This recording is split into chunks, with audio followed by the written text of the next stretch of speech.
C'est parti donc בעזרת השם pour פרשת בעלתך, וידבר אדוני אל משה לאמור. דבר אל אהרון ואמרת אל בעלותך את הנרות אל מול פני המנורה יאירו שבעת הנרות. ויעש כן אהרון אל מול פני המנורה האלה נרותיה כאשר ציווה אדוני את משה. וזה מעשה המנורה מקשה זהב, ודילך את פלך מקשי, כמראה אשר יראה אדוני את משה כן עשה את המנורה. Donc le début de parachat בעלותך, tout le monde connaît בעלותך את הנרות, on parle de la menorah. בעלותך lorsqu'ils vont monter les nérotes, יאירו אל מול פני המנורה, יאירו שבעת הנרות, ça doit être face au tronc. Ya'irou Shivat Nerot. Les 7 Nerot, elles vont éclairer face au tronc central. Non, il fallait dire les 6. Les 6, Ya'irou Shivat Nerot. El Moul Pena Menorah, Ya'irou Shivat Nerot. Bon, on verra Be'ezrat Hashem. En tout cas, quoi qu'il en soit, tout le monde s'interroge sur l'emploi du terme Beha'alotecha. Le fait d'allumer, comment tu dis en hébreu? L'adlik. On dit Beha'alotecha et Nerot. Rashi lui-même, il s'interroge. Et il dit, premièrement, là, il se mettra Parashat Menorah, les Parashat ici. Pourquoi la parashat Menorah elle est juxtaposée à la parashat des Nissim? La fin de la parashat de la semaine dernière c'était quoi? Nassau. Et c'est quoi Nassau à la fin? Nissim. Ah, pourquoi il y a une juxtaposition entre la parashat des Nissim et la parashat de Perlotra? Le maléfique Sheshkira, Aaron, Chanoukat Nissim. Lorsque Aaron il a vu la Chanoukat Nissim, il a vu qu'il faisait pas. Il n'était pas dedans. Aschalcha Azda'to. Chez Loaya Imaem. Malheureusement, il a perdu un peu de. Voilà. Ce fut la déception. Pourquoi? Parce qu'il ne faisait pas partie de. Je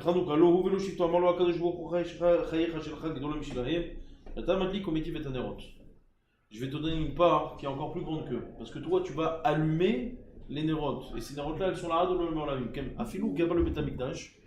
Alors, les nérotes, elles sont remplacées aujourd'hui par les nérotes de la Hanoukia. Bon, quel rapport avec les enfants de Aaron? C'est par l'intermédiaire des enfants de Aaron à quoi et qu'on allume ces lumières de la Hanoukia. Donc le mérite leur revient. C'est pour ça que ces lumières existent jusqu'à aujourd'hui et qu'on donne ce mérite à qui? À Aaron à quoi? Ça c'est le message d'Akadosh Baruch Hu. Mais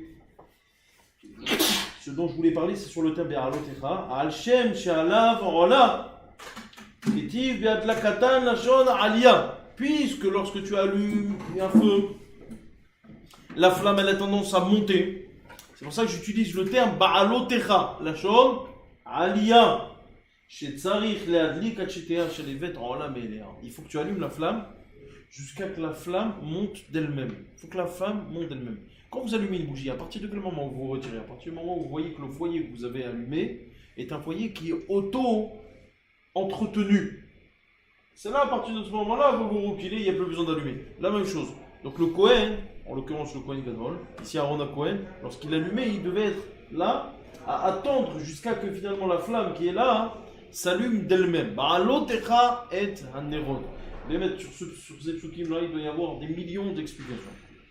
Alors des explications d'ordre midrashique, d'ordre chassidique, d'ordre sodique, des millions d'explications. Moi je vais vous citer avec votre permission quelques-unes. Les auteurs aujourd'hui chassidiques seront à l'honneur. Ce sera la chassidoute aujourd'hui qui sera à l'honneur. On va citer notamment le Rabbi Lubavitch, on va citer le Rav Yoel de Satmar, on va citer Bezrat Hashem, le Rav Meir Mipri Mishlan, on citera aussi Rabbi Yaakov Bersera, Bezrat Hashem, ça c'est un auteur plutôt marocain, on citera aussi, bon, il y a de quoi, On va commencer déjà premièrement par un auteur chassidique aussi, par contre lui on le cite très souvent, Rav Epstein, okay? Le Maor Vashemesh. Rav Klonimus Epstein, Hazak Ougor.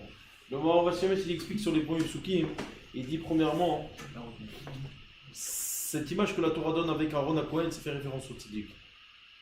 Lorsqu'un homme il vient chez un tzaddik, il ne vient pas rechercher que du réconfort. Il vient théoriquement à la base, lorsque la Mishnah dans la faute, elle te dit, ah c'est les rav, tu dois te faire un rav. Qu'est-ce que je cherche dans un rav? Faire des brachot, les babas, c'est pas ce qui manque pas au prochain, mais c'est pas ça le vrai rav. Le vrai rav, c'est quoi? C'est celui chez qui tu viens puiser ta spiritualité. Alors, par exemple, chacun d'entre nous, moi personnellement, j'ai ressens un grand manque aujourd'hui. Je vous parle à l'heure actuelle. J'ai un grand manque parce que je dois vous avouer que j'ai pas de rave. J'ai un vrai problème avec ça, j'ai pas de rave. C'est-à-dire que j'ai personne chez qui. Qu'est-ce que ça veut dire j'ai pas de rave? C'est pas ça, je veux pas de rave. C'est que j'ai personne chez qui je vais pour m'abreuver de sa spiritualité.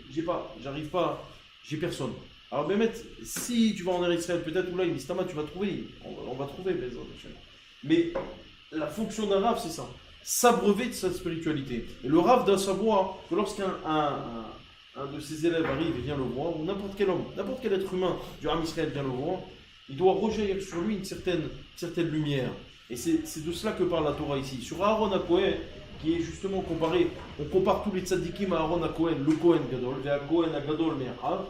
D'abord, en Aaron ve'amartainav, ba'alotecha et anerot. Lorsqu'un juif il vient chez toi, c'est pas simplement, et c'est comme ça que vous reconnaissez d'ailleurs les vrais défauts. Lorsque tu rentres chez un tzadik, et que ce tzadik chez toi t'a fait une impression extraordinaire, tu vas chez lui, il t'a fait une impression, tu ressors, ah, qu'est-ce qui reste une semaine plus tard? Alors si c'est un lavage de cerveau qu'on vous a fait juste avant de rentrer chez le baba, vous ressortez, vous dites, ah, j'ai ressenti une doucha extraordinaire. Une semaine plus tard, il y a ni doucha, il n'y a que de la touma qui reste.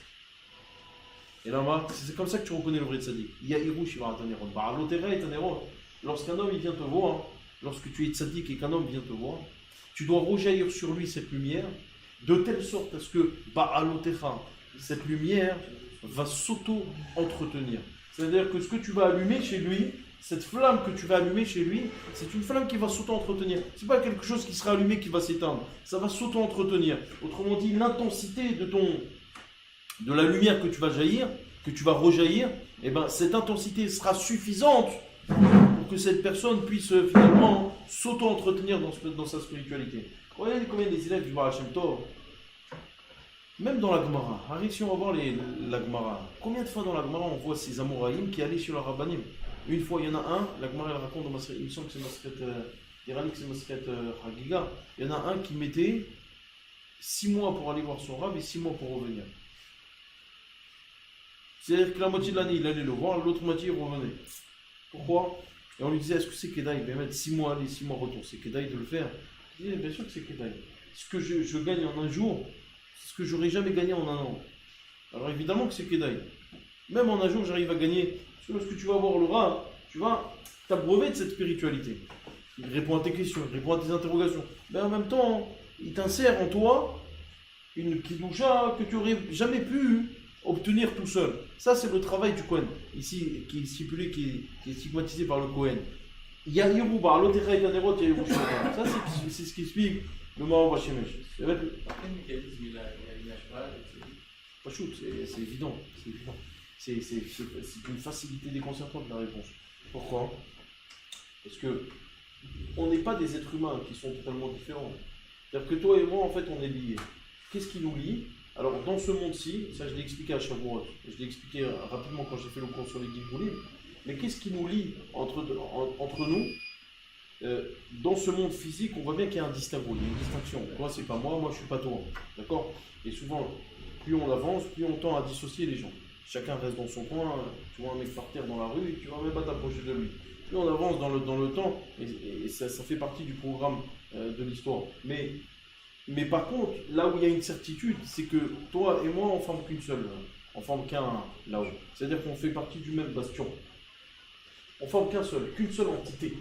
Ça, cette entité dont on parle, cette formation d'une seule entité, ça permet en fait au tzaddik de rejaillir sur le... C'est-à-dire que lorsque un type il vient voir le tzaddik, il ne fait pas qu'aller voir un tzaddik.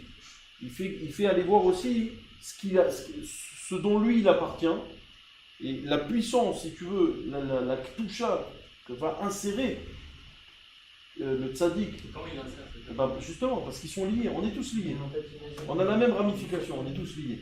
Donc la ktusha que le tzaddik va t'insérer, ou qu'une personne, je dis je vais, parce que le mec, le tzaddik en question, il va lui insérer une kedusha, comment? C'est du fait qu'ils font partie du même tronc commun.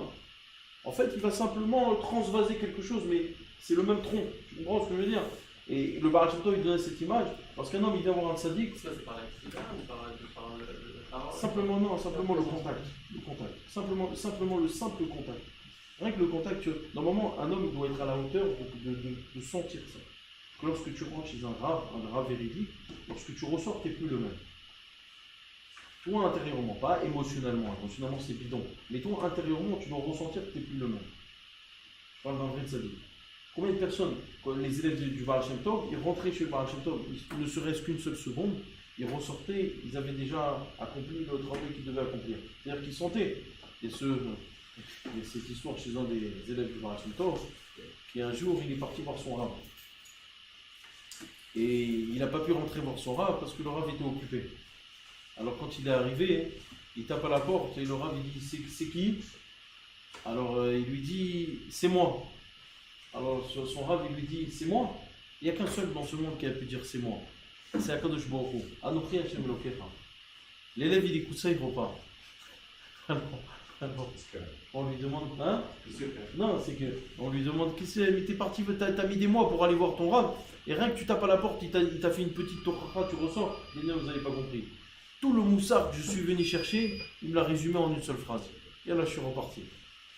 Ça veut dire que finalement, lorsque j'ai répondu à mon Rav et je lui ai dit c'est moi, et qu'il m'a dit mais le seul qui a pu dire c'est moi, c'est Akadosh Baruch Hu, il m'a fait pointer du doigt un des problèmes majeurs que j'ai, ma gava.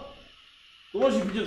C'est-à-dire que mais ça c'est une histoire stam moussarik, mais ne serait-ce que le contact que tu as avec le tzaddik. Je pose la question, c'était le rabbi de tu m'avais expliqué l'histoire du dollar, c'était justement, c'était transmettre, c'était pas que c'était matériel concrétisé en fait. Voilà, une transmission. C'est pour ça que je t'ai posé, est-ce que c'est... Il n'y a pas que ça, tu vois bien que des fois le rabbi simplement en parlant avec des gens, il a réussi à leur influer complètement, à les influencer dans l'autre sens. Mais il n'y a pas que le rabbi, tu prends n'importe qui. Simplement même un contact avec la main. Des fois les tzadikim, un simple contact avec la main, ils peuvent changer la personne. Tu vois? C'est en fait simplement le contact, ou bien même la présence va influer une telle kedusha sur la personne, ça va le ramener à sa source. Ça le ramènera à sa source. Ça c'est le message de la Torah. Ba'alotecha et tanerot. Chez qui on s'adresse? Au tzaddik. Ba'alotecha et tanerot. Lorsqu'un juif il vient, une neshama, un air, vient te voir pour que tu l'allumes, fais en sorte de l'allumer. Il doit s'allumer tout seul. Ba'alotecha. Tout seul. C'est-à-dire que même qu'après qu'il soit parti de chez toi, cette flamme elle doit rester allumée. Cette flamme qui est en toi. Même au Haïm Akadosh, Abi Haïm Ben Attar fait remarquer que ce dont, bon, apparemment c'est de la Kabbalah, il dit que la source c'est de la Kabbalah, il fait remarquer qu'en fait la Ménorah, elle est comparée aux 70 nations, parce que tu as cette ramification, donc tu as les 70 nations, et le tronc central est en fait le Ram Israël. Et le passage dans les Sharia, il dit qu'à la fin des temps, il donne cette image, qu'à la fin des temps, c'est le tronc central qui restera allumé. L'homme Alecha, il dira Bihaim Ben Attar, c'est pour te dire qu'à la fin des temps, il n'y a que le Ram Israël qui restera. C'est le Ram Israël qui restera une entité pleine, ce sera le Ram Israël d'Afka. C'est représenté par ce tronc central où chaque flamme, il y a Hirush Shivaratanérot, chaque flamme de la Ménorah était orientée vers le Ram Israël. C'est une idée intéressante dans le sens où finalement un juif doit comprendre que le monde qui l'entoure est un monde qui est orienté vers lui. On ne doit pas s'insurger du fait que sur un tout petit événement qui survient en Eretz Israël, c'est l'actualité majeure mondiale qui s'enflamme, on ne doit pas du tout s'insurger d'une telle chose. Pourquoi alors qu'au Kenya, tu as un immeuble qui s'écroule, alors qu'en Israël, tu as juste un enfant qui se fait écraser? C'est tous les journaux qui en parlent, alors que des fois, dans d'autres pays, tu as des tremblements de terre qui vont faire des milliers de morts, et c'est dans les faits divers. Lama. C'est que la réponse elle est simple, c'est qu'il y a Hirush Shivaratanérot, tous les yeux sont orientés vers nous. C'est comme ça que le Kadosh Baruch Hu a programmé ce monde. Les goïms sont orientés vers nous, qu'on le veuille ou pas, les goïms sont orientés vers nous. Maintenant ils sont là dans quoi? Ils sont là dans un rôle de rappel. Le goï il n'est pas là pour t'embêter, le goï il est là dans un rôle de rappel, il est là pour te rappeler que tu es juif. Et lorsque tu veux oublier que tu es juif, on va te faire porter une croix. Et lorsque tu veux encore plus te fondre dans la masse, eh ben, l'Oarlénon va venir te chercher, 2e, 3e génération, 4e génération. On va venir te chercher ce qui s'est passé en 39, évidemment. Je fais référence à ce qui s'est passé en 39. Le Goy a cette fonction-là. C'est là toute la raison de l'antisémitisme, toute la définition de l'antisémitisme. On fait des colloques, on fait des conférences. Qu'est-ce que l'antisémitisme? Pourquoi l'antisémitisme? Ils ont que du temps à perdre. L'antisémitisme, il est défini dans la Torah très simplement. L'antisémitisme, c'est simplement le bras armé du Satan. C'est le bras armé du Satan. Celui qui sera antisémite, c'est celui qui aura son mécor chez le Satan. Et c'est quoi son travail? Le travail du Satan, c'est de rappeler aux Juifs qu'il est juif. C'est bizarre ce que je vous dis. Mais le Satan, c'est de rappeler aux Juifs qu'il est juif. Son travail. Comment je le sais? Parce qu'à Satan, tu verras que tout ce qui est mitzvah, il va t'en écarter. Tout ce qui est mitzvah, il va t'en écarter. Tout ce qui est avéra, tu auras une certaine facilité à l'accomplir. Le travail du Satan, c'est aussi de te rappeler que tu vois dans les mitzvot, tu t'empêches de les faire parce que tu es juif. il a aussi cette part, le Satan. C'est pas qu'une part de. Vous voyez ce que je veux dire, vous comprenez? Donc l'antisémitisme, c'est le bras armé du Satan, c'est tout.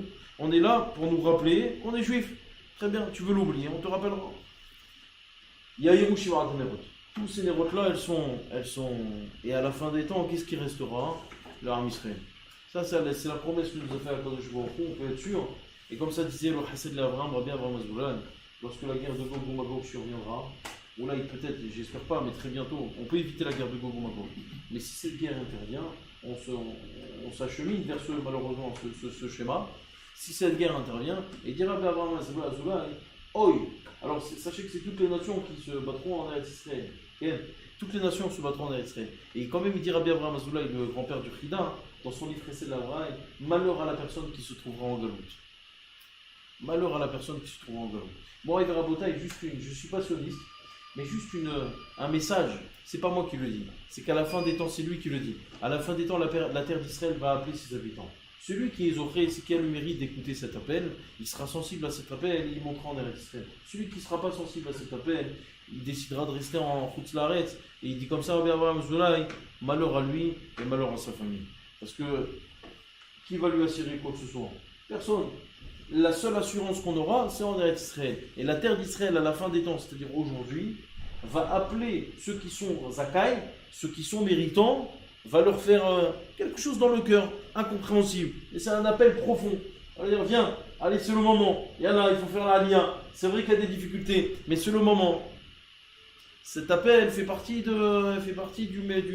plan prévu par Akadosh Baruch Hu. Mais ceux qui ne sont pas méritants, bon, moi je suis obligé de vous dire ça. Je sais que ça ne plaît pas forcément à ce que je dis ça. C'est Non, c'est pas Mizraël, ça n'a rien à voir. C'est simplement, encore une fois, je vous donne les propos des Mekoubalim. Les Mekoubalim disent clairement qu'un homme doit ressentir au profond. Et en fait, je vous le dis honnêtement, c'est comme ça qu'explique le Gaon de Vilna, lorsque c'est marqué dans la Torah, qu'à la fin des temps, on le lit dans la Haftara, qu'à la fin des temps, c'est marqué qu'Eliyahu Hanavi, Akadosh Baruch Hu, il va envoyer Eliyahu Hanavi. Comment c'est marqué?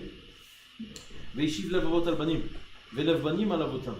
Qu'Akadosh Baruch Hu, à la fin des temps, il va ramener le cœur des enfants vers leur père, et le cœur des pères vers leurs enfants. Et ensuite, c'est marqué Inni anochi sholech lachem et Eliya Hanavi. Je vais vous envoyer Elia. Vous avez remarqué que le mot Elia, il n'est pas marqué en gros Eliyahu, il n'est pas marqué entier, il est marqué Elia. Vous savez pourquoi c'est marqué Elia et pas Eliyahu? Allez, Omer Agam de Vilna, il ne répond pas à cette question, mais grâce à ce qu'il dit, je peux répondre à la question. Il dit au Gaon de Vilna que lorsqu'on te dit qu'à la fin des temps Eliyahu Hanavi va venir, ne croyez pas que vous allez le voir. Vous n'allez pas voir Eliyahu Hanavi. Eliyahu Hanavi sera dans le cœur de chacun. Ça veut dire que lorsqu'un homme va ressentir un mouvement de tchouva personnel qui est inexplicable, qui ne peut pas expliquer de manière rationnelle, c'est quelqu'un par exemple qui a grandi dans une famille pas du tout religieuse et tu le vois aller à la yeshiva, c'est quelque chose d'inexplicable, et bien c'est l'Eliyahu Hanavi dont on parle à la fin des temps qui va appeler Inna anochi sholech lachem et Eliyahu Hanavi. C'est Eliyahu Hanavi qui va venir à la fin des temps, qui va appeler chacun, tout un chacun au fin fond de son cœur, au plus profond de son cœur, et qui va lui dire voilà, c'est le temps de revenir, c'est le temps de partir. Et c'est la raison pour laquelle Elia est marqué Elia et là Eliyahu. Parce que c'est pas Eliyahu Hanavi que tu vas voir, c'est le nitzot de Elia que tu vas ressentir à l'intérieur de toi, de toi-même. Ce nitzot là, ça t'appelle à la tchouva. Combien de gens on a vu qui venaient des familles complètement non religieuses, et on les voit tourner dans le très bon sens. Comment tu expliques ça? Quelqu'un qui vient d'une famille pas religieuse, quelle attache il a avec la Torah? Et tu le vois là à la yeshiva. Mais c'est des choses extraordinaires. On ne comprend pas. Et là-bas, c'est Eliyahu Hanavi qui est là, qui vient dans le cœur de chacun. Il a cette possibilité de le faire. Ça, c'est le message de la fin des temps. On revient juste à la paracha. Vous savez, Moraï Verabotai, que le but ultime de chaque mitzvah, pour ça je l'ai expliqué maintes et maintes fois, mais il est nécessaire de le rappeler. Lorsqu'on dit à quelqu'un, il faut faire des mitzvot. Maurice, à quoi ça sert de faire des mitzvot? Si quelqu'un il t'arrête dans le métro, il te dit pourquoi tu fais des mitzvot, à quoi ça sert? Allez, vas-y Maurice, tu parles beaucoup, c'est maintenant qu'il faut parler. C'est le seul salaire c'est le seul bien que je vais emmener avec moi. D'accord, c'est tout? C'est accomplir la volonté de Dieu. C'est quoi le bien? C'est quelque chose que tu peux peser? C'est quelque chose de comptable? C'est le seul bien que j'ai dans ce monde-là que je puisse emporter. L'argent, je vais le laisser, tout je vais laisser. Est-ce que c'est quelque chose de comptable? Pas du tout. Ça veut dire que tu arrives là-haut, on va te faire le compte des mitzvot que tu as faites. Non, je pense Peut-être. pas. Alors quoi? Qu'est-ce qu'on fait? Qu'est-ce qu'on fait alors? On va me montrer du doigt ce que je n'ai pas fait. Plutôt. Le monde que je n'ai pas fait. Non mais maintenant, t'as C'est pris... ma valise. C'est ma valise que j'emporte. Et ce que j'ai oublié, Très bien. Mais c'est maintenant, ça j'essaie- qu'on va me faire sentir. Je veux que tu me dises... Valise, hein. Depuis tout à l'heure, je veux que tu me dises... 8 kilos, genre. Un bagage d'avant, Non, Chazvé Shalom. Maintenant, je te pose la question, Maurice. Avec ta bouche, hein, même pas la valise. Même Moi, pas rien, la moi. surprise. Petite trousse de toilette. Juste, ce que je voulais que tu me dises depuis tout à l'heure, cette valise, elle se symbolise comment? Ça veut dire quoi? C'est-à-dire que tu viens avec un capital là-haut? C'est le capital de. Alors, J'avais dit c'était une faculté d'interaction. en fait, juste très rapidement, parce que le Noam Elimelech, le Rav Elimelech Médicin, ce qui le rentre dans la paracha de cette semaine, et c'est très intéressant comme idée. Bon, il faut le savoir, que les Mekoubalim expliquent c'est quoi les mitzvot. Les Mekoubalim expliquent c'est quoi la mitzvah, c'est quoi la Avera. C'est des notions qu'on n'entend jamais. Évidemment, vous n'allez pas entendre ça à l'école, puisque c'est de la Kabbalah pure et dure, mais c'est bien de le savoir. Au moins, vous sachiez ce qui vous attend. Ça veut dire, il explique comme ça, les Mekoubalim expliquent qu'un homme qui est en train de faire une mitzvah, c'est un homme qui est en train de rajouter de la lumière. Ça symbolise quoi la lumière? La lumière, c'est simplement, à chaque fois qu'on parle de lumière dans le Sod, on est en train de parler de force spirituelle. Ça veut dire d'un habit spirituel. Lorsque tu fais une mitzvah, tu es en train de te créer un habit spirituel. Tu te crées un habit spirituel. De la même manière que lorsque tu viens dans ce monde, pendant 9 mois, tu acquiers un habit matériel. Et bien, dans ce monde, pendant 70 ans, tu vas acquérir un habit spirituel. De telle sorte à ce que lorsque tu arrives là-haut, tu puisses interagir avec le monde de là-haut. Ça veut dire quoi interagir avec le monde de là-haut? Si un homme il arrive là-haut sans mitzvot, sans rien, il ne s'est rien créé comme habit. On appelle ça là, dans le Zohar, on appelle ça halouka des rabbanan. L'habit, le halouk des hachamim. Ça veut dire quoi l'habit des hachamim? Lorsqu'un homme il arrive là-haut, il a fait aucune mitzvah, il est nu. Il ne peut pas interagir. Il n'y a pas d'interaction possible. C'est comme le Ali Nouvel Alechem, un autiste dans ce monde. Il n'y a aucune interaction possible. Il lui manque un habit. Il lui manque une enveloppe qui puisse le faire correspondre avec le monde, avec le monde de là-haut. Il n'a pas fait de mitzvot, il n'a pas cette enveloppe. Qu'est-ce qui lui fait acquérir l'enveloppe en question? C'est les mitzvot. Les mitzvot dans ce monde, c'est-à-dire que finalement, ce n'est pas une valise que tu emportes avec toi. C'est lorsque tu arrives là-haut après 120 ans, ben, c'est l'état dans lequel tu vas être qui va être le reflet de ce que tu as fait dans le monde si bas. Un homme qui arrive là-haut, il voit que Sarah, il voit qu'il n'arrive pas à interagir. Et ça, le Zohar, il dit. Le Zohar, il dit comme ça, il dit c'est ça le Gehinam. Le Gehinam, c'est quoi la punition du Gehinam? C'est qu'un homme, il ne peut pas interagir avec l'autre monde. Il n'y a pas pire que ça. Tu es là, tu es témoin d'une situation à laquelle tu ne peux pas interagir, avec laquelle tu ne peux pas interagir. Il n'y a pas pire que ça, tu es d'accord avec moi? Donc toi, tu vas arriver là-haut après 120 ans, tu vas directement voir dans quel état tu es. Cet état-là sera le reflet de ce que tu as travaillé dans ce monde. Un homme qui s'est levé au net, c'est une mitzvah extraordinaire. Je ne fais pas de la pub ici. Hein. Mais un homme qui se lève au net, il acquiert une mitzvah, il travaille sur soi. Le corps a travaillé. Cette mitzvah est à l'image de la difficulté. Comment? Quand on fait cette mitzvah, on ne la fait pas pour le net. Mais même Moi, quand je la fais pour autre chose. mais maintenant tu travailles, c'est difficile de se lever à 5h du matin. C'est pas facile. Surtout pour aller faire la tefila. Lorsque tu as un minyan à 7h, qui va t'obliger de le faire? Personne. Tu as un minyan à 7h. Et c'est pour toi la même chose, mais tu te lèves à 5h, comment Kadosh Baruch Hu, il est sensible à ça. Et tu viens, Kadosh Baruch Hu, Ahman, il voit Bémet quel effort, quelle difficulté, et c'est Srout, et c'est Ma'ala, et ceux qui viennent en aide, c'est Baruch Hashem. T'es dans haut, c'est une Ma'ala extraordinaire. D'ailleurs, le vendredi, on a toujours des difficultés. Alors, venez nombreux. Hein. Voilà. Non, Mais- le vendredi, on a moins de difficultés. Ah, Raphaël. Grâce à Dieu, on a des sadikim qui viennent. Mais hier, demain, tu as 2 secondes. Donc finalement, Maurice, Ça n'a rien dit. donc finalement, on peut comprendre grâce à ça, hein. Et toi? Ouais, regarde Maurice, s'il te plaît. On peut comprendre grâce à ça une Gemara dans Masechet Brachot. Et là, vous allez voir un truc un truc dont j'ai jamais parlé. C'est un truc très intéressant. La Gemara raconte là-bas sur Rabbi Hanina, hein, que Kadosh Baruch Hu, il dit sur Rabbi Hanina ben Dosa, Gemara dans Masechet Brachot, que sur Rabbi Hanina ben Dosa, la Gemara dit que Kadosh Baruch Hu, il se vantait de lui. Ça veut dire quoi, il se vantait? Il disait, oh, quel fils, mon fils Hanina. Le monde y tient grâce à son mérite. Ça veut dire que tout le monde profite de ses mérites pour pouvoir manger. Et lui, il se suffit d'un krouvéhan, les Shabbats. C'est-à-dire d'un carreau de Shabbat en Shabbat. C'est tout ce dont il se suffit. Le monde entier profite, et lui, il se suffit de ça. Et le Noam Elimelech, le Rav Elimelech Melissan, qui pose la question qui est la suivante, il dit attends, je comprends pas, pourquoi il se suffisait que de ça? C'est quoi le Inyan? Mais il mange normalement. D'un Shabbat à Shabbat, il mangeait le pauvre skin qu'un carreau. Mais le monde il tient grâce à toi. Alors, profite un petit peu. Ça, c'est la question qu'il pose le Noam Elimelech. Et en fonction de ce que je vous dis, il donne une réponse extraordinaire. Il dit voilà, il dit c'est quoi le mérite d'un homme dans ce monde? Ça veut dire, comment un homme va recevoir la bracha dans ce monde? C'est en fait un flux qui est spirituel. La lumière, écoute bien, mon Maurice, écoute bien. La lumière qu'il a dégagée de ses mitzvot. C'est-à-dire que lorsque tu fais une mitzvah, tu vas induire un shefa de bracha sans le savoir. Tu te lèves honnête, tu vas induire un shefa de bracha pas sur toi et sur le monde entier. Un juif, lorsqu'il fait une mitzvah, il induit un shefa de bracha sur le monde entier. Maintenant, ce shefa de bracha là, il est rouhani, il est spirituel. Comment il se traduit dans ce monde? Il est ce qu'on appelle mitgashem. Mitgashem, ça veut dire il va se matérialiser, il va s'alourdir, il va s'épaissir.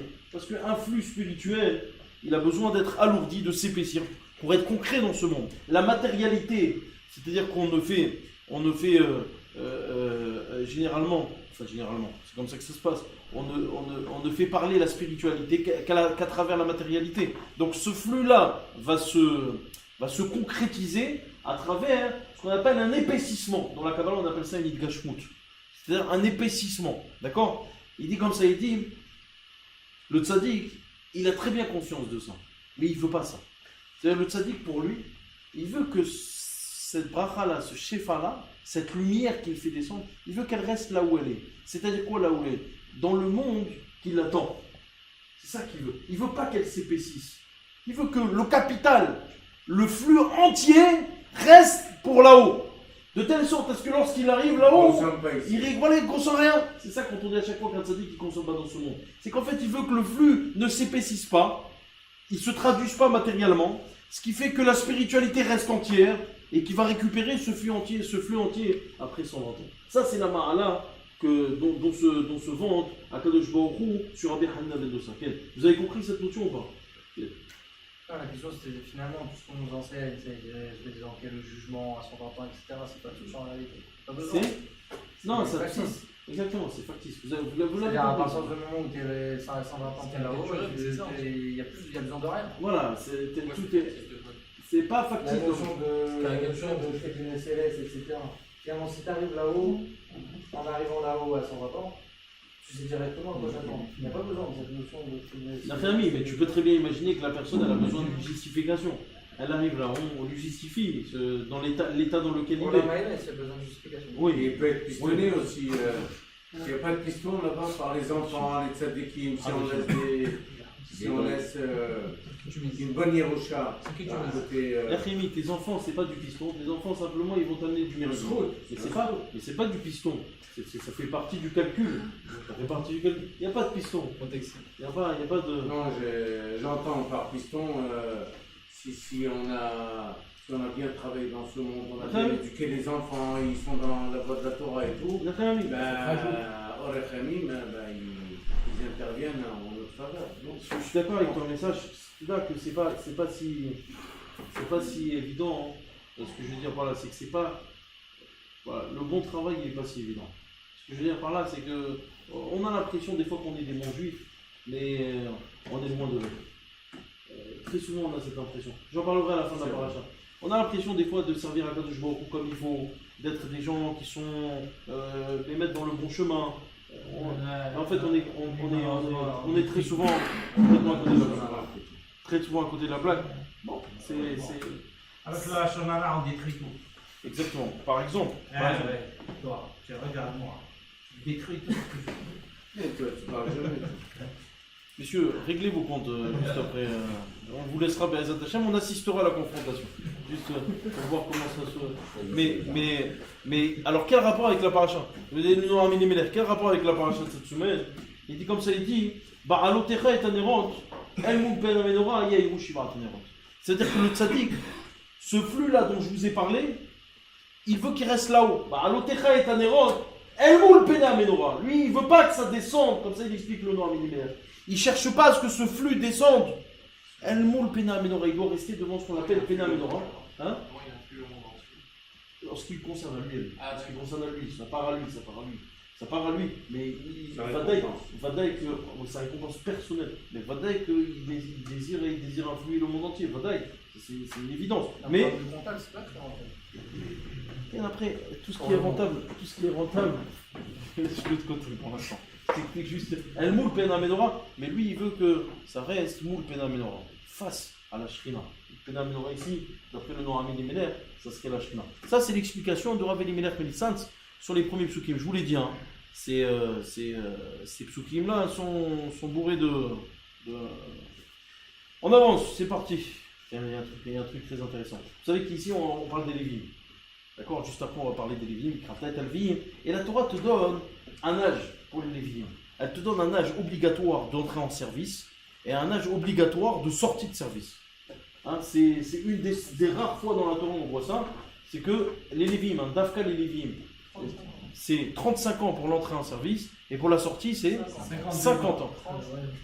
15 ans de service. 15 ans de service. Après la Torah elle te dit non, on ne veut pas de ce Lévi. 45, c'est Alors regarde. C'est moins que la SNCF. Ok, c'est encore moins que la SNCF. Comme quoi il y a meilleur régime que le cheminot. Et il se plaît. Alors Véalvim ici c'est marqué comme ça. Je vous lis le.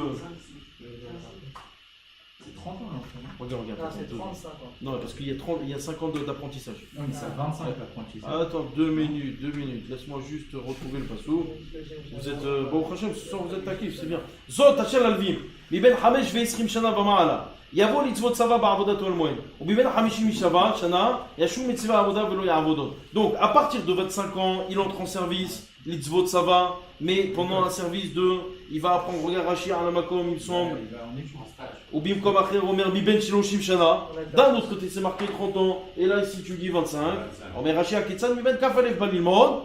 Le 20 café, c'est vrai, c'est pas 30, on a dit 35, c'est une erreur. C'est 25 qui vient, il rentre à apprendre. Et ensuite, qu'est-ce qui se passe? Ils vont mettre à Meshanim. C'est un stage de 5 ans. Et au bout de 5 ans, et de là, d'ailleurs, de là, on apprend qu'un Talmid qui rentre à la Yeshiva et qu'au bout de 5 ans, il ne sort rien, on doit lui dire d'aller travailler. C'est de là qu'on apprend. Parce qu'un Lévi, c'était 5 ans de stage. Il n'y avait pas plus. Si maintenant quelqu'un rentre à la Yeshiva comme ça, il me disait Raveman, quand on est à la Yeshiva. Si au bout de 5 ans, vous n'êtes pas des Gaonim, à partir de travailler, vous ne servirez plus au monde. Vous ben Shiloshim Shana, en Vel. Et donc, à 30 ans, il se met à travailler. En tout cas, c'est marqué mes forages, regardez. Mikan et Talmid. Chez Laura Siman Yafé Bimishnato, les Hamesh Shanim, si maintenant un élève n'a pas vu que Béhémet, il devient quelqu'un comment dire, d'accompli au bout de 5 ans, chez Chou Bonoré, il ne verra jamais l'accomplissement. Alors autant sortir, aller travailler, il servira plus. Ici on parle dans l'étude de la Torah. C'est-à-dire que 5 ans c'est une limite pour montrer à l'homme ce qu'il est capable de faire. Bon, et alors, qu'est-ce qu'il y a? Ça veut dire que simplement il n'est pas fait pour ça et qu'il servira plus au monde. Ça ne veut pas dire qu'il sera moins méritant. Il y a des gens qui doivent travailler, des gens qui doivent étudier, mais bien. Pas, à l'Ishima, on dit si tu sors travailler, t'as un rachat. Il me faisait courir pas du tout.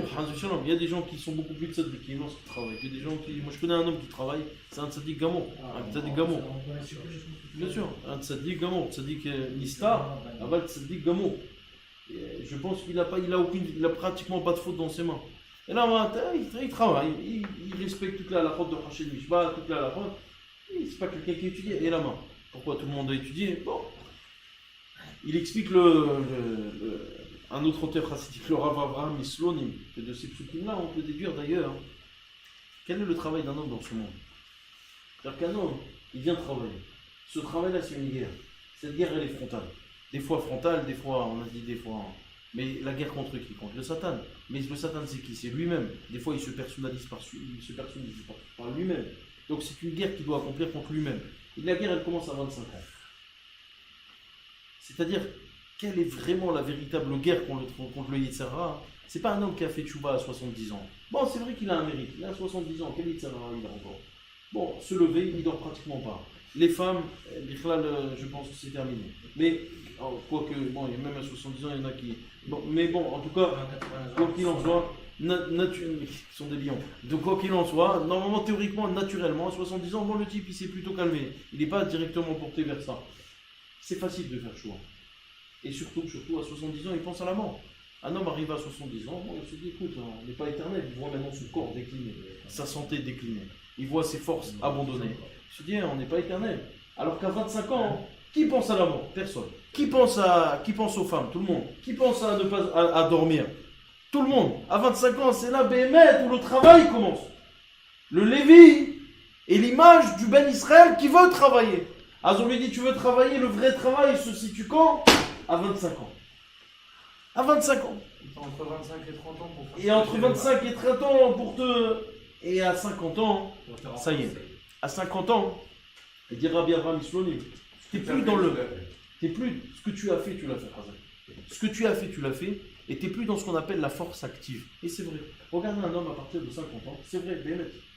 Quand j'ai lu ce commentaire, je me suis dit, c'est tellement vrai. Un homme à partir de 50 ans, il n'est plus dans l'activité, il n'est plus dans l'action. Il est dans ce qu'on appelle un élément passif. Alors, électronique, hein, passif, actif. En tout cas, il est dans ce qu'on appelle l'élément passif. Ça veut dire quoi? C'est-à-dire qu'il va être passif d'une situation. Ça ne veut pas dire qu'il n'a pas de mérite. Alors, il va profiter des jeunes. C'est marqué. Yashu mitzvah avoda velo yavodaron. Le Lévi, il ne va pas travailler. Yashu mitzvah avoda velo yavodaron. Mais attention, il sera quand même au contact du jeune. Et les deux seront dans un échange bilatéral. Le jeune lui transmettra cette force d'action. Et celui qui est plutôt âgé va lui transmettre son savoir. Donc chaque âge correspond à un travail qui est différent. 25 ans, c'est le travail contre le Satan. Et là, tu dois te lever, tu dois pas attendre le minute de 7 heures, tu dois te lever honnête, c'est pas un message évidemment, c'est pas de la pub. Mais à 50 ans, là non, ça y est, tu vas vivre sur tes acquis spirituels. Sur tes acquis spirituels, tu vas encore étudier, mais tu vas vivre sur tes acquis spirituels. Ça sera plus la même force, ça sera plus d'ailleurs le même cerveau.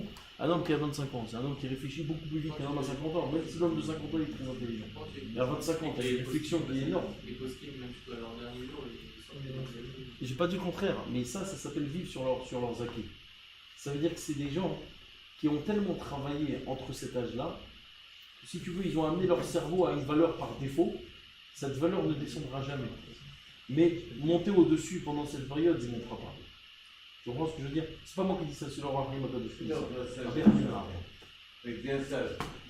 Anatar. Il dit qu'un jeune, il est beaucoup plus fort dans la logique intellectuelle qu'un homme âgé. C'est évident. Oui, mais ce que je dis, non, mais lui, il explique Rabbi Hamedanata, il explique avec les nitzotzot. Parce qu'il faut que vous sachiez qu'un homme vit le nombre de jours qui correspond au nombre de nitzotzot qu'il a dans sa neshama. C'est-à-dire qu'un jour est égal à un nitzotz. Et chaque jour, tu as un nitzotz qui part. Chaque jour, il y a un nitzotz qui monte. Qu'est-ce que tu as fait dans la journée? Est-ce que le nitzotz a été réparé? Seul Dieu le sait. Mais chaque jour, il y a un nitzotz qui monte. Il dit ça dans Parashat Bereshit. Alors, Chaim Akadosh, il explique pourquoi les gens avant vivaient beaucoup, alors qu'aujourd'hui, les gens vivent moins. C'est qu'à l'époque, Akadosh Baruch Hu donnait un quota de nitzotzot énorme. Donc les gens avaient un nombre de jours équivalent à ce quota. Et ils se plaignaient. Il y a trop à réparer. Akadosh Baruch Hu, il a dit, ok, on va baisser le quota. On va te donner un quota équivalent à 70 ans. En nombre de jours. Mais plus tu passes de jours, plus de nitzot y part. C'est la vieillesse. Arrivé à un certain moment, le corps faiblit. Pourquoi? Parce que les nitzotzot sont en minorité. Donc le corps faiblit. À partir du moment où le corps faiblit, la logique intellectuelle toranique va faiblir. C'est pour ça qu'il dit le Rahim. Parce que le nombre de nitzotzot n'est plus assez important que ce que tu avais avant. C'est pas parce que le cerveau n'est plus là. Pas du tout. Le Rahim ne dit pas ça. Ça, tu me parles du côté scientifique. D'accord? C'est pas parce que le nombre de connexions synaptiques a fortement baissé, c'est pas ça. C'est parce que le nombre de nitzotzot n'est plus aussi important, et c'est ces nitzotzot-là qui te donnent la gdusha suffisamment importante pour pouvoir avoir ta réflexion dans la Torah. Ça, c'est ce que dit le Rahim dans Parashat Bereshit. Allez le voir, il est très intéressant. Et il dit, c'est pour ça, c'est pour ça que les gens avant ils vivaient beaucoup, et aujourd'hui ils vivent beaucoup moins. Donc on a moins à réparer. Ok? C'est comparé à un roi qui vient et qui a donné énormément de diamants. Bon, c'est long. Et allez le voir là-bas sur place. Ça, c'est ce qu'il dit Rabbi Avraham Islonim. C'est ce qu'il dit justement sur les Lévi'im. Pourquoi il commençait à 25? C'est un remède, encore une fois. Hein. Et pourquoi il terminait à 50? C'est un remède aussi du travail qu'un homme doit faire. D'accord? Alors, j'ai plein de commentaires. Je ne suis pas trop tardé. On va continuer avant. Je vais parler du Rabbi Lubavitch. Voilà. C'était un peu le Rabbi. Non, c'est un commentaire qu'il faut rappeler au Chabad. C'est pour ça que je vais citer le Rabbi. C'est un truc qu'il faut rappeler au Chabad, un truc important. Ah, c'est pour lui faire plaisir. Il est Non. honnête demain. Non, c'est un truc qu'il faut rappeler au Chabad. Parce qu'il me semble qu'il y a une nécessité de rappeler ça. Alpi Hashem Issou. Et Alpi Adonai Yahanu. Kolima Sheshkon Anan, Alam Shkon Yahanu. Vous savez qu'à partir de ce moment-là, dans la paracha de cette semaine, la Torah va décrire qu'à un certain moment de l'histoire, les Bnei Israël ont quitté Sinaï. Hein, c'est marqué comme ça, mes fourrages. C'est marqué, encore une fois, Alpi Hashem, Vaïsou, Vaï Bashana Shiva Chodeshim Yitzim Lachodesh Na'ala Inan Mishkele. Vaïsou Ben Israël Maasiyem, Mimid Bar Sinaï, Vaïshkon et Anan Mimid Paran. Donc là, la première fois, la Torah t'explique et te compte, enfin pas te compte, te raconte plutôt, la première fois qu'on va quitter le Sinaï. Voilà, on a reçu la Torah des Sinaï, ça y est, c'est la première fois qu'on va quitter le Sinaï, ça y est, on va partir pour combien de Massarot? 42. Exactement, 42. Keneged, le Shem Mab de Ana Bekwah Gedolat Sebulat Minechat Tirtzevra, par rapport à ce Shem là de Ana Bekwah, les 42 Rachitevot de Ana Bekwah, on va faire 42 Massarot. Ça explique le Rav Yaakov, Arsera qui cite les maîtres Yaakov, Rabbi Yaakov Shaltiel Nino. C'est un grand Mekoubal à Yerushalayim, qui a fini sa vie en Turquie. Mais quoi qu'il en soit, hein, c'est la première fois donc qu'on va quitter. Il dit le Rabbi Lubavitch une idée très intéressante. Il dit pourquoi le Ham Israël a tant tergiversé dans le Midbar? C'est quoi la raison? Ça veut dire tant tourner. Quoi? Je te pose une question. C'est le Khatam Sofer lui-même qui pose cette question. Même les Avadim des Avot, il y a Ezer, la terre s'est raccourcie pour lui, n'est-ce pas? Maintenant, les Bnei Israël qui étaient dans le Midbar, ils n'étaient pas plus grands que ces Avadim, oui. Ils ont vu la Shrina. C'est quoi le fait de faire tourner, de tourner? C'est quoi tout ça? Ils ont tourné en rond. C'est vraiment tourné en rond. Vous voyez un peu le trajet des Bnei Israël dans le Midbar. Akadosh Baruch Hu, Kaviachol, il s'amuse avec eux.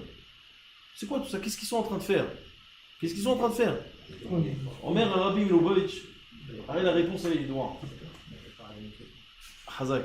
C'est qu'à chaque fois qu'un juif arrive dans un endroit, comme ça il dit le Khatam Sofer d'ailleurs. Je l'ai vu chez le Khatam Sofer. Il ne cite pas le Khatam Sofer, mais c'est marqué mes forages dans le Khatam Sofer, qui dit ça au nom de son Rav, le Rav Natan Adler. Un grand. Ce Rav là, juste pour que vous sachiez un peu c'est qui, de qui on parle.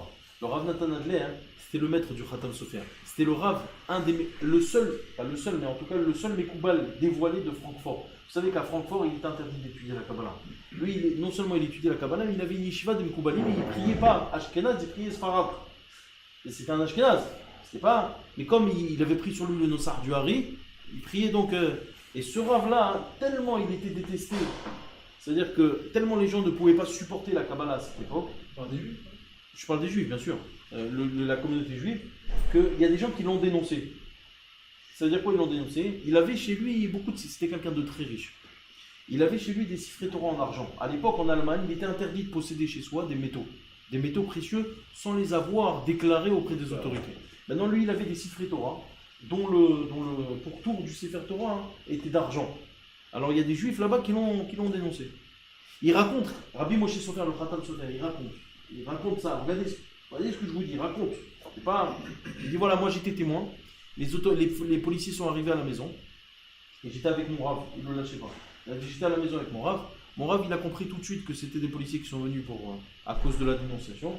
Il m'a dit Moshe, prends les siffrés Torah dans la main et tu te tiens au milieu de la pièce, tu ne bouges pas, mais au milieu de la pièce.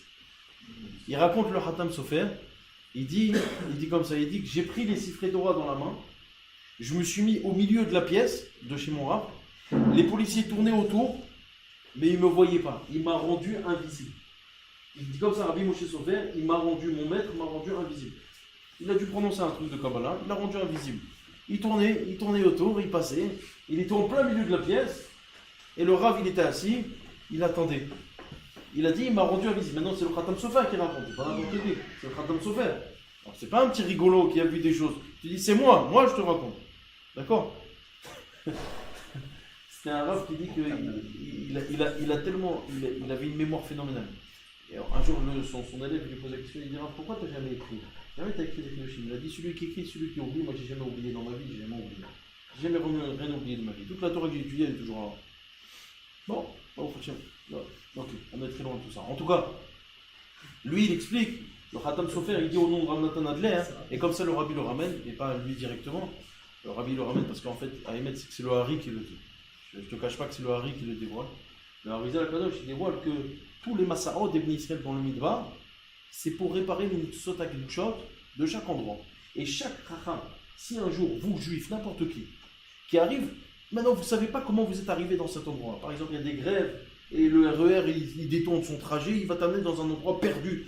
Chacun est des fois arrivé dans cette situation. Tu te retrouves dans un village à Vaux-de-Luni. Tu ne sais pas ce que tu fais là-bas. Mais qu'est-ce que t'es parti faire là-bas? C'est vrai. Eh ben t'es parti là-bas parce qu'il y a une société de Gdusha qui ont besoin de toi pour être réparé. Alors Kadosh Baruch Hu, il t'a envoyé là-bas. Chaque Masarot d'Ibn Israël dans le Midbar, c'était pour réparer des sociétés de Gdusha. C'est pour ça qu'on a fait 42. Et c'est pas pour rien. Je vous l'expliquerai après dans Parashat Matot Masarei. Pourquoi les 42? Chaque Masarot Be'ezrat Hashem, si Kadosh Baruch Hu nous donne les forces, je vous expliquerai ce qu'on est venu réparer. Chaque endroit. Qu'est-ce qu'on a réparé ici? Qu'est-ce qu'on a réparé là? Là. Chaque endroit. Je vous expliquerai. En tout cas, c'était pour réparer. Omer Arabi Meloubavitch, une idée extrêmement intéressante. Il n'y a que lui qui peut trouver qui peut sortir des choses comme ça, des psukim. Il dit, regarde. On était au Sinaï. Ouais, non mais je suis sérieux, regarde. Moi je suis un grand fan du Rabbi. Dans ses Chidushim, je suis un grand fan. Il dit comme ça, il dit, on part du Sinaï. Qu'est-ce qu'on a fait au Sinaï? La seule chose qu'on a faite, c'est quoi? La Torah. On a reçu la Torah. C'est quoi la Torah? On a étudié la Torah. C'est finalement la Torah, c'est l'étude de la Torah.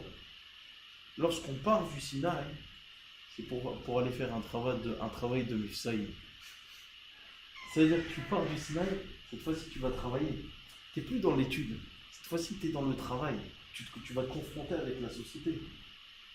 La Torah qui dit tu vas partir. C'est ce qu'un juif doit faire. Un juif doit être confronté à la société. Il ne doit pas rester dans une pièce enfermée, à double tour, sans être confronté à ses frères. Non, il doit être confronté à tout le monde. Mais attention, tu dois partir du Sinaï. Ça veut dire que tu dois partir avec la force. Avec quoi? Avec quelle force? Avec la force de la Torah. Et attention, Al-Pi Hashem Yahanu, et Al-Pi Hashem Yisraou. Toujours tu dois avoir cette phrase dans la bouche. Al-Pi Hashem Yahanu, et Al-Pi Hashem Yisraou. Tu dois, à chaque fois que tu vas aller faire un travail, c'est toujours en regardant d'où tu viens. Baby, attention, ne perds jamais cet objectif de base. La base, c'était l'étude de la Torah. C'est vrai que tu dois sortir pour aller rendre service à tes frères. Tu dois aller aux Philippines faire un Bet Rabbad. C'est vrai. Soit. Mais attention, n'oublie pas d'où tu viens, du centre d'études. Tu viens de la Yeshiva, tu viens de la Torah. Si tu pars dans cet objectif, il te dit le Rabbi, si un homme il part dans cet objectif, il est sûr de pas malheureusement tourner lorsqu'il va faire sa avoda. Mais s'il part avec un objectif différent, là ça sera différent. Venasa, Oel Moed, Betoch HaMachanot, toujours avec la Torah, Al-Pi Hashem Yahanu, Al-Pi Hashem Yisraou, toujours avec la Torah. Voilà, n'oublie jamais que tu viens du Sinaï. Ça c'est l'idée, je trouve une idée très intéressante. Shavuot, il y avait une sirah, je sais pas si tu l'as vu, le Rabbi a expliqué. Et c'est quoi les trois personnages de Shavuot? C'est Moshe, David et le Baal Shem Tov. Oui. Et il explique exactement ça. Il dit qu'en fait, la source même c'est Moshe. Et à partir de là, David, il y a un détachement. C'est-à-dire que maintenant tu dois aller travailler, tu dois aller en guerre. Et tu es toujours dans le. Exactement. Dans la source d'origine de Moshe. Et c'est exactement ça. Et Baal Shem Tov, c'est encore un niveau plus contemporain. Voilà, dans le travail. Mais toujours avec la même source. Exactement. Et tu sais que plusieurs fois dans la Gemara, lorsqu'un Amoré il va dire quelque chose, des fois, plusieurs fois, dans Masrat Shabbat d'Afkoufio d'Alef déjà. Et la Gemara dit là-bas, il y a un Amora qui se défend et qui dit une super réponse à une question qu'on lui a posée. Et là, les Amoraïm du Beth Midrash, ils l'appellent et lui disent Moshe, t'as bien répondu. Il ne s'appelle pas du tout Moshe, l'Amora. Ils lui disent Moshe, t'as très bien répondu. Il a fait comme Tartsa. T'as très très bien répondu. Pourquoi Moshe? C'est un problème de guerre, ça. Non, c'est pas un problème de guerre, ça. En fait, le Shla, Kadosh, il explique, il dit que Moshe Rabbeinu est dans toutes les générations. C'est pour ça qu'on l'appelle Moshe Rabbeinu, c'est pour ça qu'on l'appelle pas Rabbeinu Moshe. Moshe Rabbeinu, pour montrer une différence. Moshe Rabbeinu est dans toutes les générations. Il est là, il est partout. C'est quoi? C'est chaque tzaddik. Chaque Talmid Chacham qui étudie la Torah, pour étudier la Torah, c'est que tu as une part dans Moshe Rabbeinu. Et donc, lorsque tu donnes une bonne réponse, on dit hey, Moshe, tu as bien répondu. Parce que si tu as donné cette réponse, c'est que Moshe, tu as une part de Moshe Rabbeinu en toi. Moshe, tu as bien répondu. Tu comprends ce que je veux dire? Ça veut dire que tu peux être dans le monde de l'action. Tu peux être dans le monde des mitzvot, du rapprochement, du kirou. Moi, je t'arrête. À l'écart, il faut que tu conserves une part de Moshe en toi. Ça, c'est le message du Rabbi. Misinaï. Alpi Hashem Yahanou, ve Alpi Hashem Yissaou. Je donnerai juste pour terminer un commentaire de Rabbi Yaakov Persera, sur. Il y a plein de choses à dire, mais j'ai plein de trucs à dire, mais j'ai pas le temps. Non, je dois partir, je peux pas tarder. Parce que j'ai une femme. Mais comme je suis jamais chez moi à la maison, ma femme me dit bon.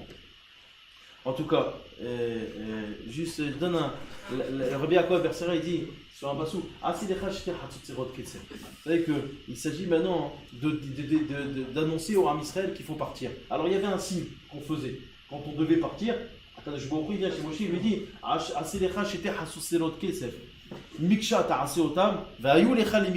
un commentaire extraordinaire, sublime de Rabbi Yaakov Persera, sublime. Fais deux, c'est quoi Hatzotzerot? Comment tu traduis en français? Trompette. Fais deux trompettes d'argent. Miksha, ça veut dire quoi Miksha? Hein? Non, pas compact, c'est d'un seul bloc. Miksha, t'as assez autant, ok? Ve'ayou lecha, toi, elle te sert ces trompettes. C'est pas pour jouer de la musique dans un opéra. Ve'ayou lecha, les mikra aïda, pour appeler l'assemblée, ou le massa et tamahanot, et pour voyager. Donc dès que tu as besoin de faire une annonce officielle, hein Coco, si tu as besoin de faire une annonce, fais pas une trompette, dès que tu as besoin de faire une annonce, alors tu sonnes la trompette, tout le monde se rassemble, et si maintenant tu veux annoncer un voyage, ça y est, il faut partir, là aussi tu sonnes, c'est ce que dit la Torah. Si tu sonnes une seule fois, alors c'est les princes qui vont se rassembler vers toi, ou de kartem, tes rois, d'accord? Tout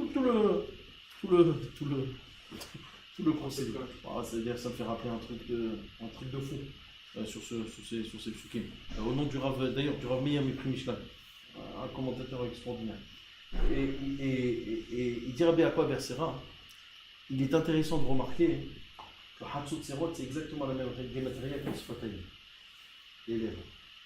Et vient la Torah, elle te dit, un homme il doit se faire des lèvres d'argent. Là, on s'adresse à tout un chacun. Elle lui dit, tu sais, tu veux réussir dans la vie, tu dois te faire des lèvres d'argent. Ça veut dire quoi? Kesef, c'est quelque chose de pur. Quand on parle de Kesef dans la Torah, on parle de Kesef Tsarouf. Tsarouf, ça veut dire quelque chose qui a été travaillé pur, truc vraiment pur. Et bien, cette bouche-là, un juif, il doit avoir la bouche pure.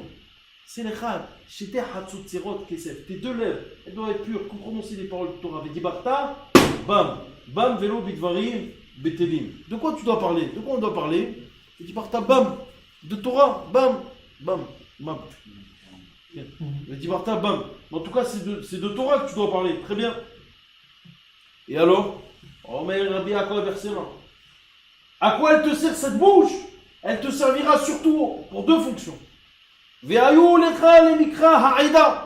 Lorsque par exemple tu es un rave reconnu et que tu dois faire du moussard aux gens, tu veux que les gens ils t'écoutent, il faut d'abord que ta bouche elle soit propre.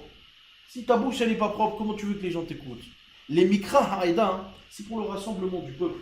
Tu veux maintenant parler au peuple, tu veux t'adresser au peuple, tu veux leur faire du moussard. Alors d'abord le premier moussard, c'est d'avoir une bouche qui soit propre. C'est à ça qu'elle te servira. Et ensuite, alors là, Rabbi Yaakov Persera, ils rentrent dans les inanimes de Tfila. De Tfila al Kabbalah, ça veut dire que dans la Tfila, je vous l'ai expliqué plusieurs fois, le travail d'un juif dans la Tfila, c'est pas simplement qu'il fait des demandes, ça c'est ce qu'on vous a raconté depuis la maternelle, mais le véritable travail d'un juif dans la Tfila, c'est qu'il élève les mondes supérieurs. Ça veut dire qu'on sait que depuis Vatit Valel Hana jusqu'à Hodou, c'est ce qu'on appelle Olama Asiya. De Hodou jusqu'à Baruch She'amar, Olama Yetzira. De Baruch She'amar jusqu'à Ishtabbar, c'est Olama Beria. Et ensuite on monte dans la Hamida, dans le Olama Atzilut, qui est le monde le plus haut. La Tfila, le monde lui-même, on l'élève. Toi tu restes dans le Olama Asiya, mais c'est la Tfila qui monte, d'accord? C'est la Tfila. Donc ça veut dire, dans une Tfila, qu'est-ce que tu fais? Tu fais que voyager. Ta Tfila, elle voyage. Il dit Rabbi Yaakov Persera, tu veux que ta fille elle voyage, il faut que ta bouche elle soit une bouche d'argent. Ou le massa et ta mahanot. Vayou lecha mikra aïda. Cette bouche elle te servira à quoi? Si tu veux faire des remontrances. Et deuxièmement, ou le massa et ta mahanot. Dans la tfila, pour tout ce qui est voyage, massa et ta mahanot, tout ce qui est voyage, c'est à ça que ta bouche elle servira. Hein? Ça, pour trouver ça dans les psukim, il faut se lever de bonheur. Il faut être Rabbi Yaakov Bersera. C'est pas donné à tout le monde. Vous êtes d'accord avec moi? Vous avez vu comment il le rentre? Pour le Maasai Tamahadot, il s'agit ici. Stable, je vous cite, allez, puisque je suis dessus. Je vous cite ce qu'il dit Rabbi Meir Mishla. Il explique comme ça. Il donne le saut de la Tkira et de la Troa. C'est un saut extraordinaire, cette idée. Il dit comme. Hein? À Rosh Hashanah, tu parles ou ici? Non, même Rosh Hashanah. Okay. Rosh Hashanah, en fait, c'est quoi le saut de la Tkira? Parce qu'ici, dans la Torah, on dit Uvakil et Taka'al. Lui, il pose la question, il dit pourquoi, lorsque c'est marqué, lorsqu'il s'agira de rassembler le peuple, Titke'ou velo tarion. Faites une Kira, mais faites pas de Troa. Vous savez ce que c'est Tkira et Troa? Vous savez, la Tkira, c'est Troa. D'accord? Faites une Kira, mais ne faites pas de Troa. Qui croit? Qu'est-ce qu'il y a de spécial lorsqu'on rassemble le peuple? La réponse qu'il a, elle est terrible. Il dit comme ça, c'est quoi le son de la Tkira Tchoufara Rosh Hashanah? Alors il dit comme ça, lorsqu'un homme, il a un problème avec sa montre, ouais, il amène la montre, maintenant c'est une montre de valeur, hein. On va prendre une montre, une vraie, pas une montre de Turquie, une montre quartier, bon avec une montre. Maintenant il amène sa montre chez l'horloger. Il y a un problème dans une des, comment on appelle ça, engrenages. Un problème, sa montre elle est ancienne, il a reçu de son arrière-grand-père, bon avec. Maintenant il y a un engrenage qui est abîmé. Quelle est la solution de l'horloger? Qu'est-ce qu'il fait un horloger alors? Tout celui qui a des rudiments d'horlogerie, il va comprendre tout de suite, hein, que c'est pas du tout rentable de démonter. Bah oui, c'est pas du tout rentable parce que tu vas démonter une montre qui a 70 ans, tu vas perdre un temps fou, et finalement pour changer un truc, tu as une chance sur 1000 d'attraper le bon engrenage. Qu'est-ce qu'il va faire? Il va la casser en petits bouts et il va changer. Il va refaire. Tout simplement, il va amener un nouveau mécanisme. Faire fondre, faire ce que tu veux, nouveau engrenage, mais en tout cas, c'est pas rentable de réparer. Il y a un homme qui a des fautes, un homme qui a fauté, il doit passer par ce stade de cassure. C'est-à-dire que moi, j'ai fait une Avera. Je dois prendre cette Avera, la décomposer et l'exposer. La décomposer et me l'exposer. Voilà comment je suis arrivé à là. Voilà ce que j'ai fait exactement à ce temps-là. Voilà ça. Où je me suis fait ça. Hop, comment je suis arrivé à là. Je dois la décomposer, l'écarteler et l'exposer. Ça, c'est le symbole de la Troa. D'abord, on commence par une Kira. C'est quoi la Kira? C'est le neutre. Tu étais sans faute, Habib. Tu es venu dans ce monde, tu étais sans faute. À partir du moment où tu as fait la Kira, tu as fait un Jvarim. Là, tu as commencé la faute. Et dès que tu as fauté, la solution pour toi, qu'est-ce qui te reste comme solution? Il faut décomposer ta faute. Il faut la disloquer. Il faut l'écarteler. Mais attention, hein, ça s'adresse à tout un chacun. Mais lorsqu'on parle du Rav, le Rav, il n'a pas à disloquer ses Averot. Parce que s'il disloque ses Averot devant les gens vont dire, ah, le Rav, il a fauté, qu'est-ce que je vais faire? Je vais me mettre à fauter. Si le Rav a fauté, ça va. Si le Rav, il a fauté, souvent on entend ça. Si lui, il a fait ça, pourquoi ça va? C'est pas si grave que ça, Ken. C'est pour ça que la Torah, elle te dit, à chaque fois, il va falloir faire une 3-1.